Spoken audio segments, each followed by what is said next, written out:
Hi guys! నేను ఇప్పుడే 'Chhaava' movie చూసొచ్చాను.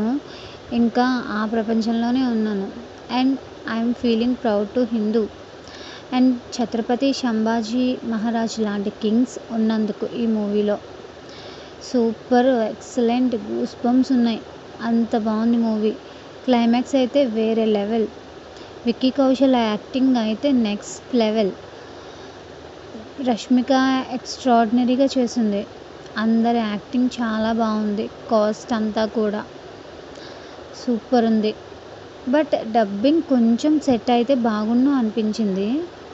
అదొక్కటే ప్రాబ్లం. మిగిలిన మూవీ అంతా కూడా చాలా చాలా చాలా బాగుంది. ఇలాంటి మూవీస్ అందరూ చూడాలి ఫ్యామిలీస్తో వెళ్ళి ఖచ్చితంగా. ఈ మూవీ హిందీలో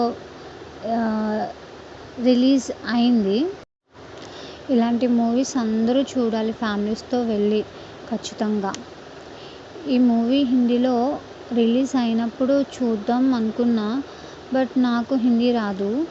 తెలుగులో ఎప్పుడు రిలీజ్ అవుతుందా అని చూశాను. తెలుగులో గీతా ఆర్ట్స్ వాళ్ళు బాగానే రిలీజ్ చేశారు ఈ మూవీని. ఆ మూవీ చూసినంతసేపు కూడా గూస్ బంప్స్ వచ్చాయి గాయ్స్ నిజంగా. అండ్ అస్సలు విక్కీ కౌశల్ సూపర్. అండ్ ఇంకా క్యారెక్టర్లో దూసుకుపోయాడు. అంత బాగుంది. అండ్ మన చరిత్ర కోసం తెలియాలండి పిల్లలకి కూడా. మన బుక్స్లో కూడా మన చరిత్ర కోసం ఏముంది చెప్పండి. మొఘలులు ఇంకా బ్రిటిష్ వాళ్ళ కోసం ఉంది. వాళ్ళ కోసం ఏముందండి అసలు చెప్పడానికి, తెలుసుకోవడానికి. వాళ్ళు వచ్చి మన సంపదను అంతా నాశనం చేశారు. అలానే మన వాళ్ళని చంపారు.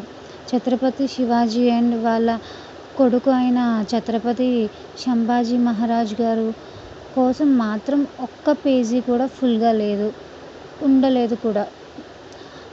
మన బుక్స్లో ఇలాంటి గొప్ప గొప్ప వాళ్ళ కోసం పిల్లలకి అందరికీ కూడా తెలియాలి అంటే మనం మూవీ ఖచ్చితంగా చూడాలి. చూస్తే వాళ్ళకి కనీసం ఇలా అయినా తెలుస్తుంది. ఛత్రపతి సంభాజీ మహారాజ్ గారు అప్పుడు మతాన్ని మారడానికి ఒప్పుకోలేదు కాబట్టే ఇప్పుడు మన హిందూయిజం ఇంకా ఉంది. ఇలాంటి గొప్ప వాళ్ళ కోసం ఇంకా ఎంత చెప్పినా కూడా తక్కువే. సో అందరూ మూవీ చూసి తెలియలేని వాళ్ళకు కూడా తెలుస్తుంది. సో అందరూ మూవీ చూడాలని చెప్పేసి నేను మనస్ఫూర్తిగా అయితే కోరుకుంటున్నా. సూపర్ ఉంది మూవీ అయితే. అండ్ లాస్ట్గా జై భవానీ జై Shivaji. Please subscribe to my channel. Like and share, comment.